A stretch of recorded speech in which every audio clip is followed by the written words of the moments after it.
Welcome to Solvetic, your channel to always learn technology easily.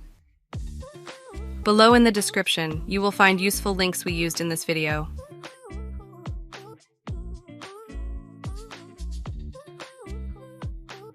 Today in Solvetic, we will see where is search files in Windows 11 or Windows 10. Access the File Explorer. In the search field, enter the desired name to search for files containing that name.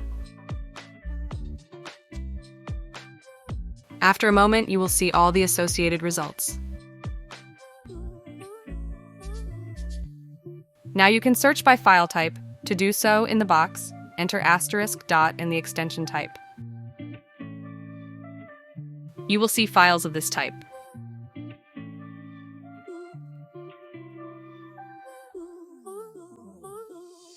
Add. To see all files, enter in the search field *.*. You will see all the results. Hey, remember to subscribe Solvetic channel.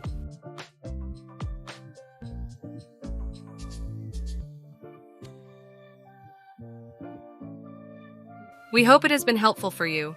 Here are links to watch more videos of your interest and subscribe to the Solvetic channel. Thank you.